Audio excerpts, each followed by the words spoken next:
Hey golf fans, welcome back to another EA Sports PGA Tour tips and tricks video. This video has been highly requested from my fan base, from my viewers, subscribers, and it is swing timing.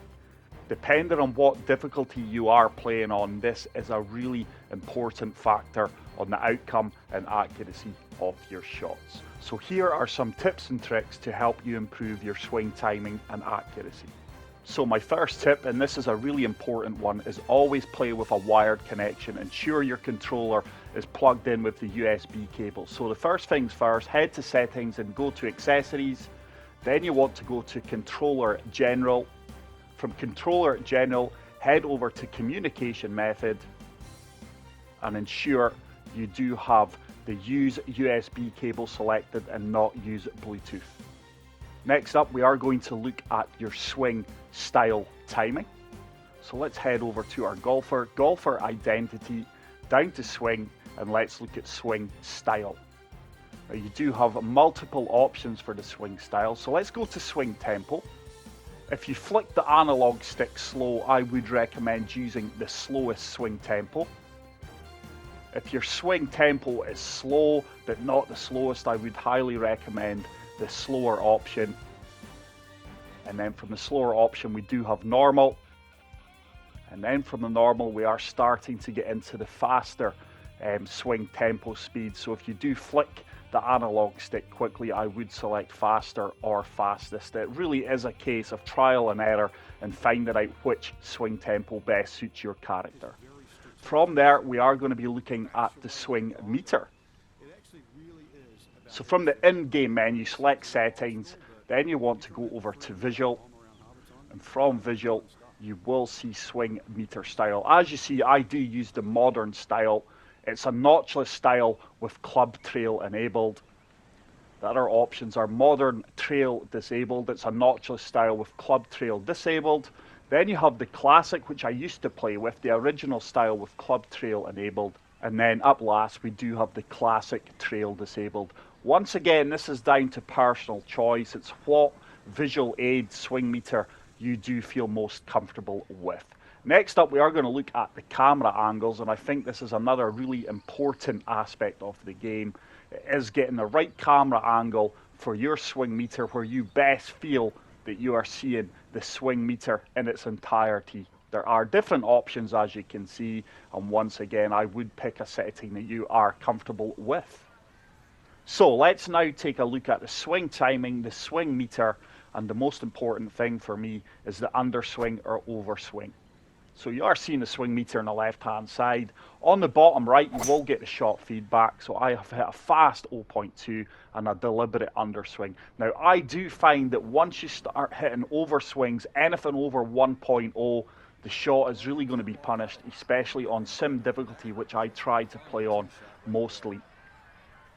So let's look at this approach shot. I am going to hit a pitch and wedge knockdown here.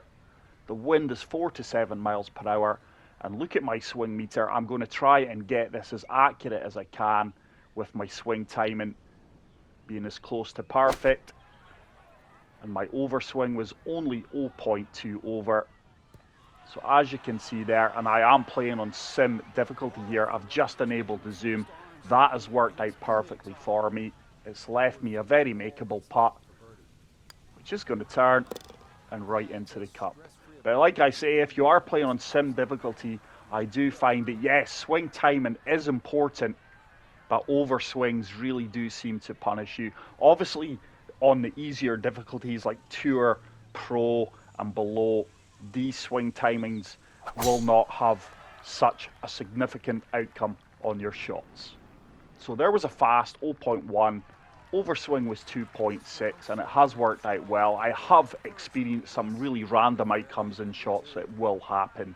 I do play with a draw, so I do find that when I do hit fast, my ball does go from right to left in conjunction with me selecting a draw shot. I think if it was a fade, your ball would leak from left to right. So let's try and hit a huge fast here.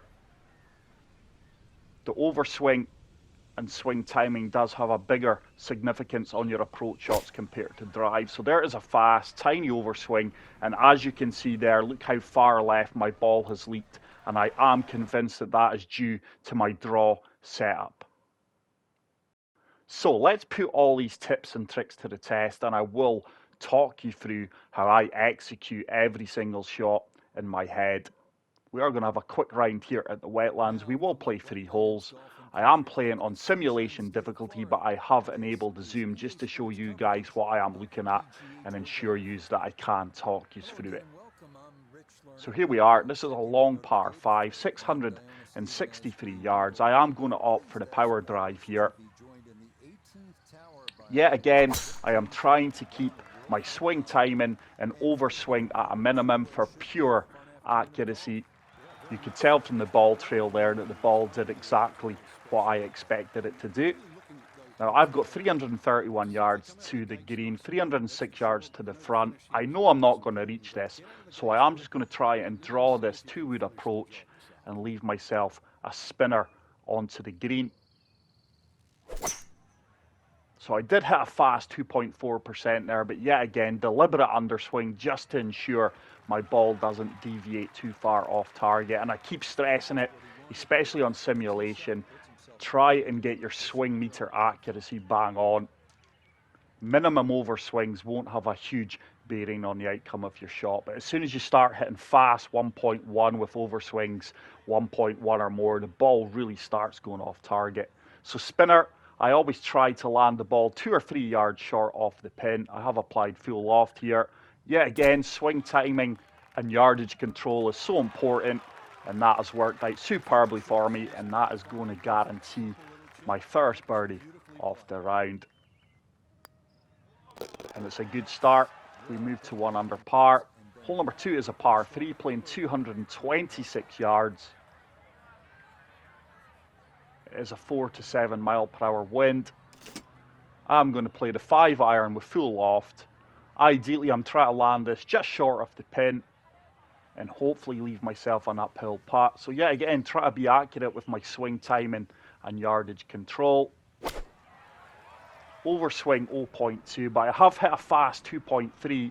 But as my yardage control was good, that fast 2.3 did not really punish me as much as you would expect. If I did go overswing 1.1 or higher, that ball would have really have shot more to the left.